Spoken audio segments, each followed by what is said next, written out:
avec 1 490 640 habitants, est la 5e ville de France. Elle est aussi le chef-lieu de la région Occitanie, préfecture du département Haute-Garonne et siège de Toulouse Métropole.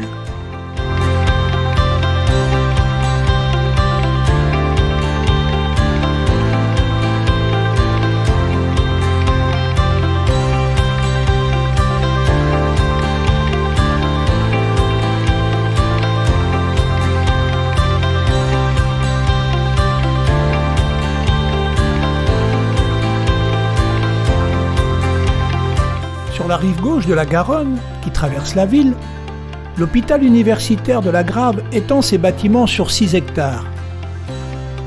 Dans l'enceinte se dresse la chapelle Saint-Joseph de la Grave, dont la construction a débuté au XVIIIe siècle. Datant du XVIe et XVIIe siècle, le pont Neuf est le pont le plus ancien de la cité.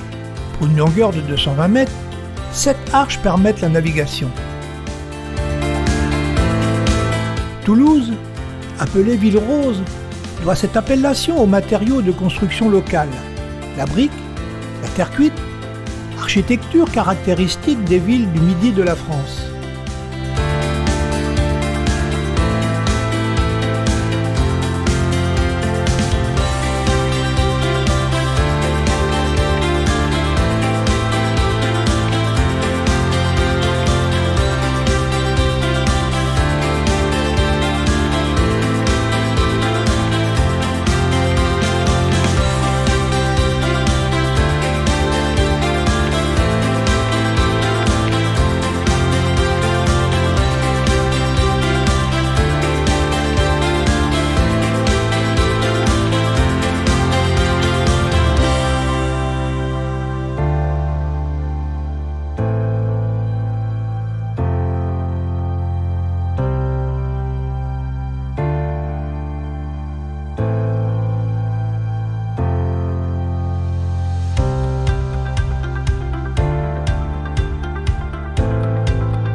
La conquête spatiale est aussi présente au musée de l'espace.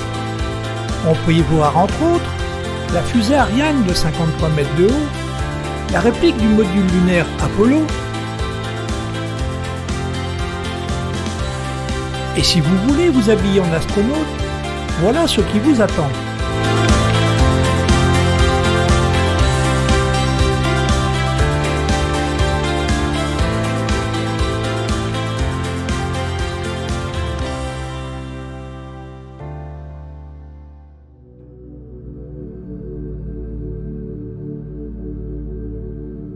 Joyau de l'art gothique languedocien, le couvent des Jacobins est un édifice religieux construit au XIIIe et XIVe siècle entièrement en briques.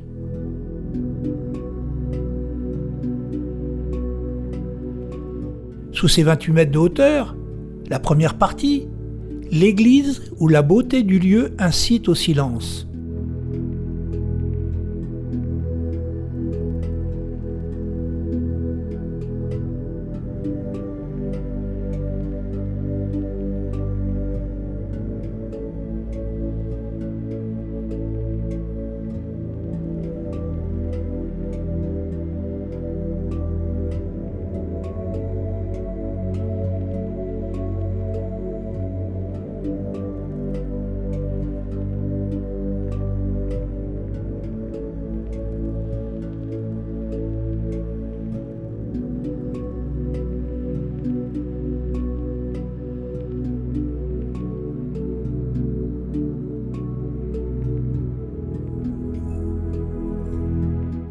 De 1306 à 1309, le cloître vit le jour.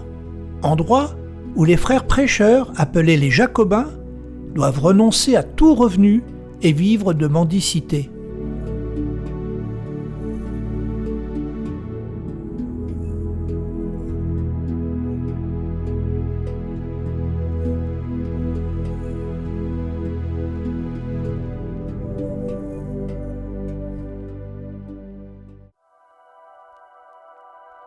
Abritant l'hôtel de ville et le théâtre, le Capitole fut érigé au XVIIe siècle par les Capitouls, qui étaient les membres élus du Capitoula, le conseil municipal. La façade, de 128 mètres de long et de 23 mètres 30 de haut, est en pierre calcaire et en briques. Au-dessus des fenêtres de la façade sont sculptées les têtes, en outre celles des premiers Capitouls au moment de la construction.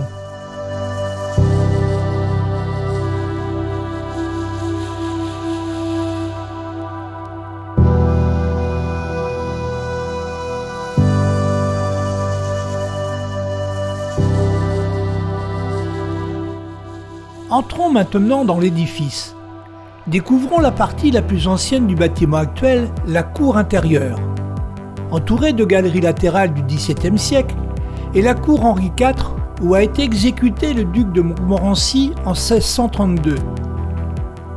Un portail en pierre datant de 1546 est l'œuvre de Nicolas Bachelier, maître de la Renaissance toulousaine. Au-dessus, un marbre polychrome représente le roi Henri IV en armure coiffé d'une couronne de laurier.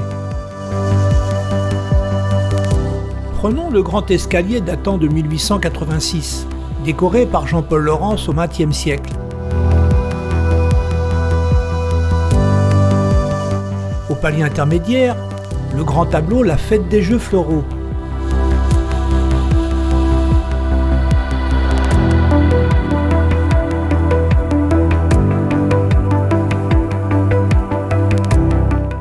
Au palier supérieur, plusieurs tableaux de scènes champêtres. En haut de cet escalier se trouve la salle Paul Gervais, peintre français né en septembre 1859 à Toulouse et mort le 11 mars 1944 dans la même ville. Il fut pensionnaire de l'école des beaux-arts de Toulouse et de Paris.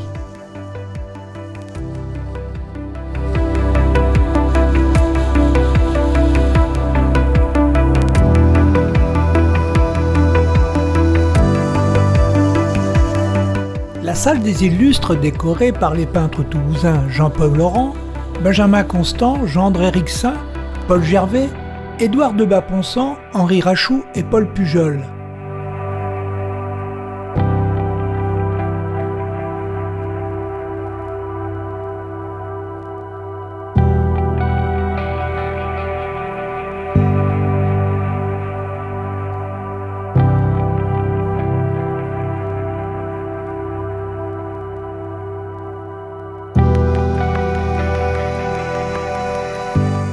Sculpture, hommage à Pierre de Fermat de Théophile Barrault.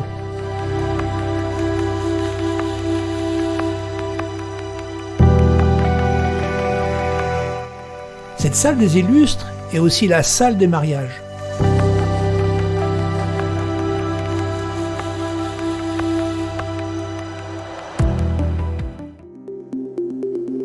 À côté se trouve la salle Henri Martin, peintre impressionniste français né à Toulouse en 1860 et mort en 1943.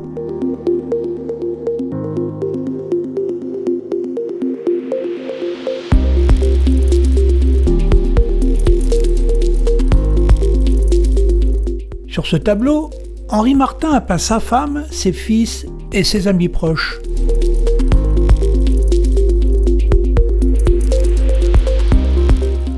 À la fin du XIXe siècle, Camille Ournac, élu maire à la fin de la Première Guerre mondiale, décida d'installer les réunions du conseil municipal dans cette pièce.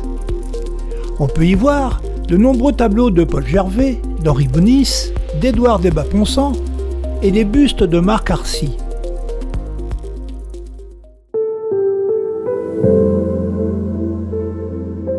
Pour abriter les reliques du premier évêque de Toulouse, Saint Saturnin, devenu Cernin en occitan, fut érigée à la fin du XIe siècle la basilique Saint-Cernin, en briques et pierres blanches calcaires.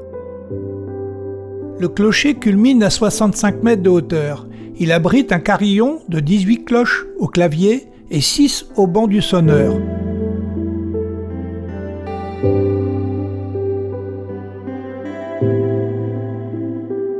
À l'intérieur, l'art roman nous émerveille.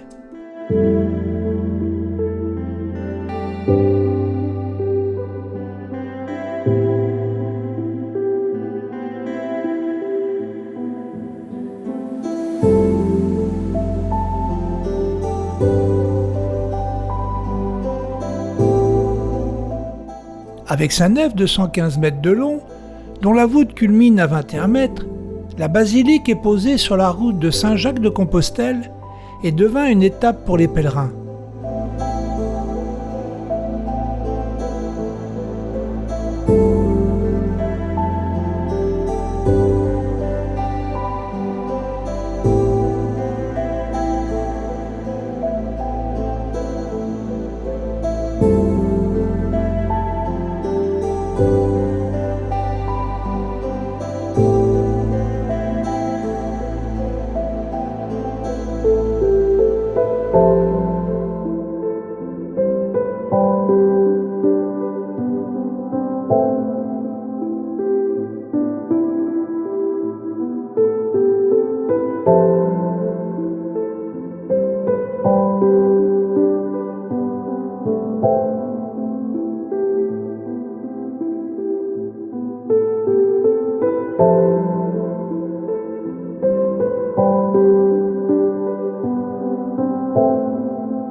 Deux passages permettent l'accès à la crypte sous l'abside, où sont conservées plusieurs reliques.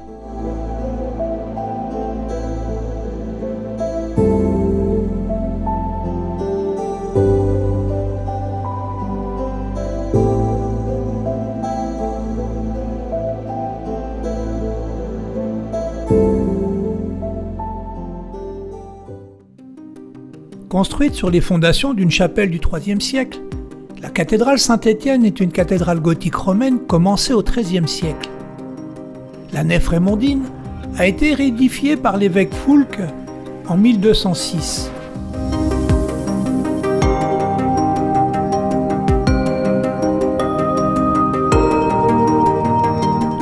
Le retable du maître-autel est l'œuvre de Gervais Drouet en 1662.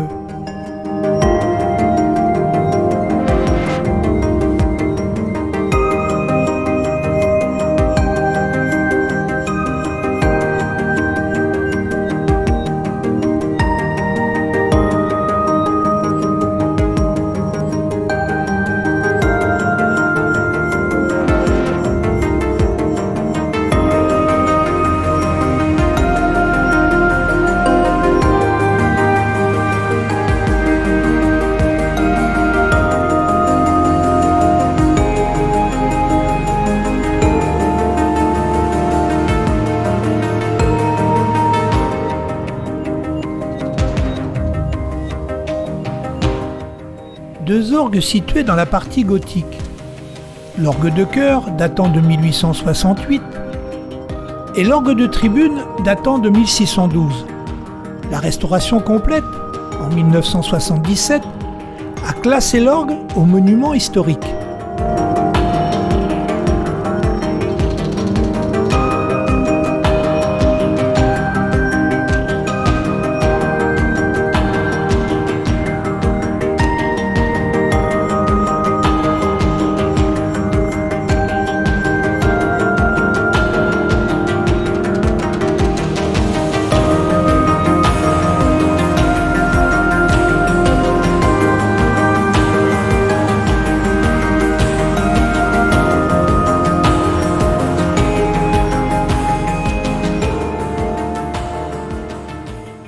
Fin de la visite. Elle ne serait pas complète si on ne faisait pas un coucou à l'enfant de la ville. Ô mon pays, Ô Toulouse!